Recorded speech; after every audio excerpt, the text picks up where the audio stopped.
नमस्कार मित्रों, पीसीएस पाठशाला में आप सभी का स्वागत है। 69,000 टीचर भर्ती से संबंधित जानकारी आप लोग को देनी है।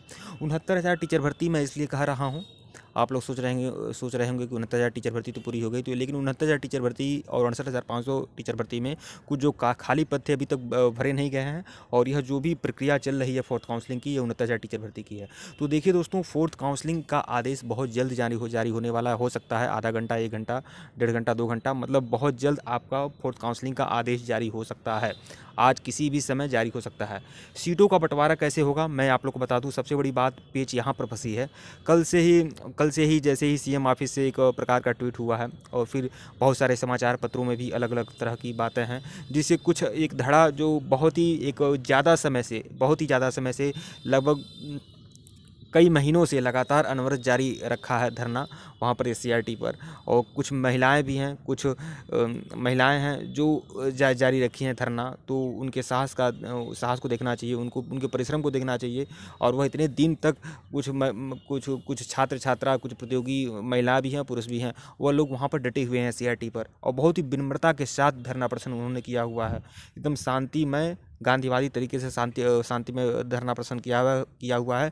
किसी प्रकार का न तो अराजक कोई बोलबाला है, न तो कुछ है, मतलब किसी प्रकार का कोई कुछ गलत आरोप भी प्रत्यारोप भी नहीं लगाए गए हैं। लेकिन अगर उनकी मांगों को, अगर उनकी बातों को अगर नज़रअंदाज कर दिया जाएगा तो अपने आप में बहुत बड़ी भूल होगी शासन की। हालांकि इस प्रकार का कोई अभी कुछ कहा नहीं जा सकता है, जैसा कि कुछ लोग एक पूर्वाग्रह बना चुके हैं। जैसे कल जो सीएम ऑफिस से क्या बोलते हैं आदेश जारी हुआ, या फिर आज भी वही बात हो रही है कि ओबीसी, एसटी आदि जो लोग हैं और उन लोग विसंगतियां दूर की जाएंगी। तो ये सब बातें हैं। तो कुल मिलाकर अभी यह ऑफिशियली कुछ नहीं हुआ है, इसलिए उम्मीद रखिए। इस प्रकार का मत समझिए, कोई भी गवर्नमेंट होती है, कोई भी गवर्नमेंट है, तो कुछ भी शासन संविधान के खिलाफ नहीं जाएगी। तो जो भी कुछ होगा संवैधानिक नियमों से होगा। अगर जितनी भी सीटें ऐड होंगी तो यह बात आप जान लें कि सबके लिए ऐड होंगी। ऐसा नहीं है, दुकान नहीं है, यह कोई क्या क्या बोलते हैं, कोई ऐसी बात नहीं है, कोई अपने घर की खेती है कि कोई ऐसे, चाहे जैसे जो भी कुछ होता है नियम के तहत ही होता है। और फर्स्ट काउंसलिंग या सेकंड काउंसलिंग अगर जो भी हुई थी वह नियम के तहत ही हुई थी।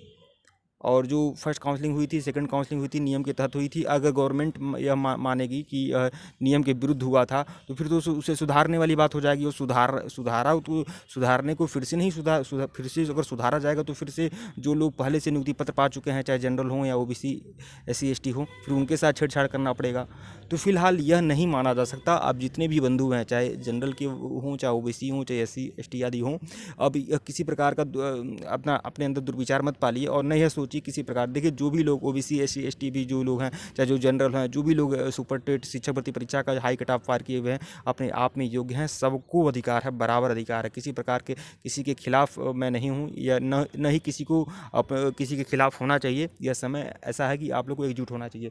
तो कुल मिलाकर फोर्थ काउंसलिंग का अगर आदेश जारी होगा तो यह बात आप जान लें, सीटों का जो भी बंटवारा होगा, जो भी सीटें ऐड होंगी गवर्नमेंट की तरफ से, और गवर्नमेंट कभी गलत नहीं करेगी। गवर्नमेंट पर पूरा का पूरा क्या बोलते हैं भरोसा है, विश्वास है।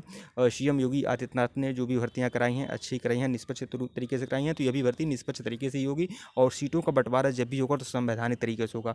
कुछ लोग दुर्विचार पाले हुए हैं कि नहीं वो कोई हर जगह ओबीसी, एसटी के विसंगतियां दूर करने की बात की जा रही है, तो फिर वहाँ पर जनरल वर्ग का नाम भी नहीं लिया जा रहा है, तो फिर ऐसा नहीं होगा। देखिए, वो अलग मैटर है कि जो विसंगतियां दूर की जाएंगी तो संवैधानिक तरीके से ही सीटों का बंटवारा होगा।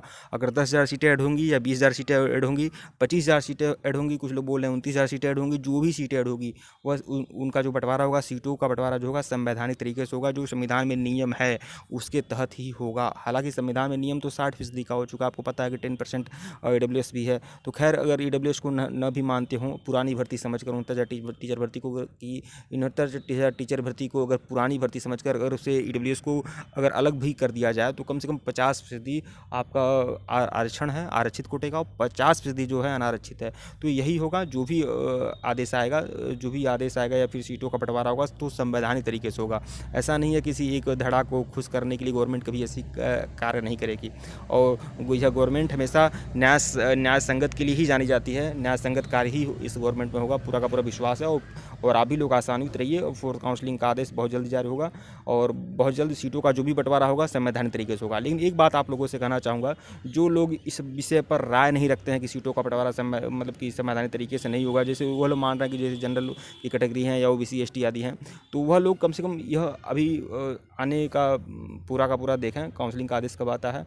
और अभी तो यही समझिए कि जो भी होगा वो सीटों का बंटवारा जो होगा संवैधानिक तरीके से होगा, नियम के तहत ही होना चाहिए। वीडियो को लाइक और चैनल को सब्सक्राइब करिएगा। धन्यवाद। आप लोग को टेलीग्राम बिल्कुल ज्वाइन करिएगा, लिंक डिस्क्रिप्शन में दिया गया है।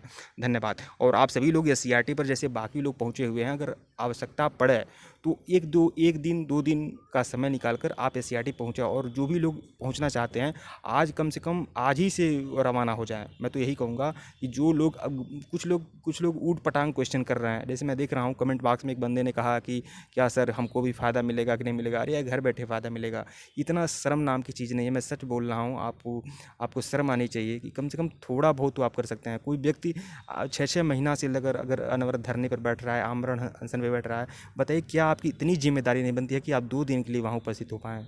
आप ये बता दें। और देखिए यहाँ पर क्या है, दिक्कत क्या है कि हर कोई एक दूसरे के भरोसे बैठा हुआ है।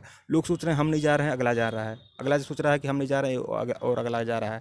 ऐसे ही सोचकर आप घर पर बैठे हुए हैं, और यह कभी नहीं हो पाएगा कि इस तरह से घर बैठे ही सब कुछ हो जाए। कम से कम 2 दिन का समय निकालिए, SCRT पहुँचिए। देखिए महिला होकर वह SCRT पर, पानी की टंकी पर, वहाँ पर वो है और आप लोग नहीं हैं, तो यह कार्य मत करिए भाई। कभी मत करिए। घूमने की ही पर्पज़ से आ जाइए। 2 दिन कम से कम रह लीजिए, देख लीजिए ना 2 दिन रहकर।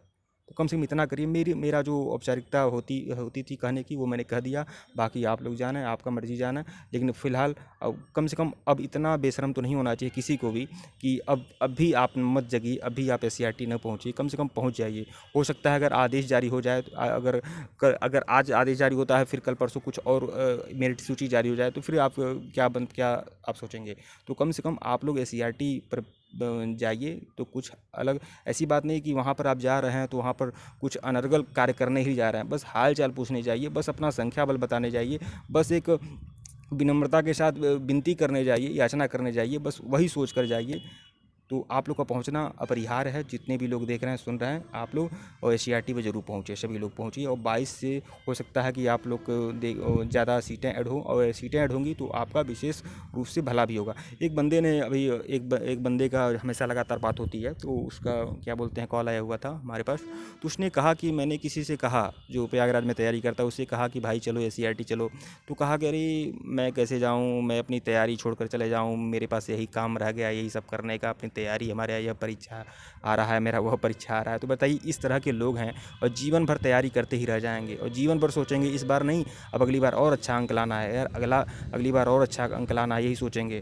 कुछ लोग तो यह सोच रहे हैं कि अगली बार, अरे यार अगली बार एकेडमिक नहीं रहेगा, अगली बार पिछली बार मत सोचो, बस जो अंतिम हथौड़ा मार लो यार। सच बोल रहा हूँ, 5 साल फिर आने वाली नहीं है, जहाँ चुनाव बीत गया फिर उसके बाद पछताना ही रह जाएगा। तो जो काम करना है आप करिए, एक बार करिए। और ये भी नहीं कि मैं किसी प्रकार के हिंसा की बातें मैं नहीं कर रहा हूँ, यही बात बोल रहा हूँ कि आप विनम्रता के साथ जाएँ, जैसे गांधीवादी तरीके से SCRT पर उपस्थित हों। कम से कम उनका उत्साह तो बढ़ा है यार। हम कब कह रहे हैं कि आप भी जाइए आमरण अनशन करिए? मत करिए। आप जाइए, फर्स्ट क्लास का खाइए पीजिए, लेकिन कम से कम वो बंदा जो आमरण अनशन पर बैठा हुआ है, 6-7 लोग बैठे हुए हैं, उनका उत्साह वर्धन तो करिए। हाँ, उनके आँख में आंसू भी आ जाएगा अगर आप वहाँ पर खड़े रहेंगे, तो कम उनको भी अच्छा लगेगा कि हाँ यार, मैं कोई है जो मेरे कंधे पर हाथ रख रहा है। कम से कम उतना तो आप करिए। क्या इतनी जिम्मेदारी नहीं बनती है आपकी? इतनी जिम्मेदारी नहीं बनती है? कोई आदमी 180 दिन से धरने पर है और आप 2 दिन भी नहीं जा पाए, आप जा भी नहीं सकते, धरना पे बैठने की ये भी नहीं कर रहे हैं। आप जाइए, कम से कम उनका उत्साह वर्धन करिए। आप ना आमरण अनशन पे बैठिए, मत बैठिए, कोई बात नहीं, आपकी इच्छा है, हम बैठने की नहीं कर रहे हैं, आप मस्त खाइए पीजिए, लेकिन कम से कम आप उपस्थित होइए। वह लोग आपको देखना चाहते हैं, वह जानना चाहते हैं कितने लोग हमारे साथ हैं। इतना भी आप नहीं कर पा रहे हैं, और देखिए बाद में आकर क्या करेंगे। लेकिन कम से कम 1-2 दिन अगर आज आ जाएंगे, रह जाएंगे, तो बहुत बड़ी बात होगी। तो मैं आप लोगों से कहना चाहूँगा, अभी तक जो भी लोग सोए हुए हैं, कम से कम मैं यही कहना चाहूँगा कि आज घर से निकल जाइए। आज या अब कल भी अगर निकलेंगे तो थोड़ा देर ही हो जाएगी। आज या कल में जितना शीघ्र अतिशीघ्र हो सके कि आप 1-2 दिन के लिए उपस्थित जरूर हों, वहाँ पर उपस्थित जरूर हों। वीडियो को लाइक और चैनल को सब्सक्राइब करिएगा। वीडियो को शेयर भी करिएगा, अगर शेयर करने का मन हो तो आप लोग शेयर करिएगा। और सीटों का बंटवारा जब भी होगा संवैधानिक तरीके से होगा। ऐसा नहीं है कि किसी विशेष धड़े को लाद दिया जाएगा, जैसा कि क्या बोलते हैं समाचार पत्रों में भी वही सब रंगा हुआ है। और आज विसंगतियाँ दूर होंगी। भाई विसंगतियाँ अगर दूर करना चाहते हो तो विसंगतियाँ अभी फिर मैं बोल रहा हूँ, विसंगतियाँ दूर अगर आप करना चाहते हैं, इसका मतलब मानते हैं आप विसंगतियाँ हुई हैं। और विसंगतियाँ दूर तो तब होंगी जब आप पूरा पूरा जन क्या बोलते हैं फर्स्ट काउंसलिंग और सेकंड काउंसलिंग की विसंगति भी दूर करने लगे। आप कर पाएंगे फर्स्ट काउंसलिंग सेकंड काउंसलिंग विसंगति?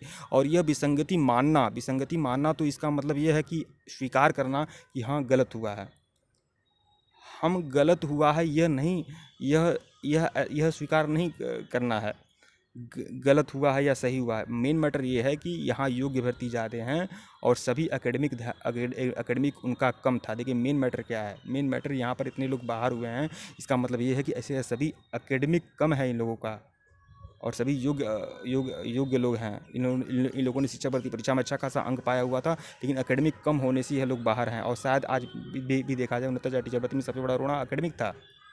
बीटीसी कैंडिडेट तो जितने भी हुए, मैं साफ साफ बोल दूं, आपको गिने चुने नाम मिलेंगे जो बीटीसी कैंडिडेट अपने 90-97 को कट ऑफ को क्वालिफाई किए थे और उनका सिलेक्शन नहीं हुआ हो। गिने चुने नाम मिलेंगे आपको।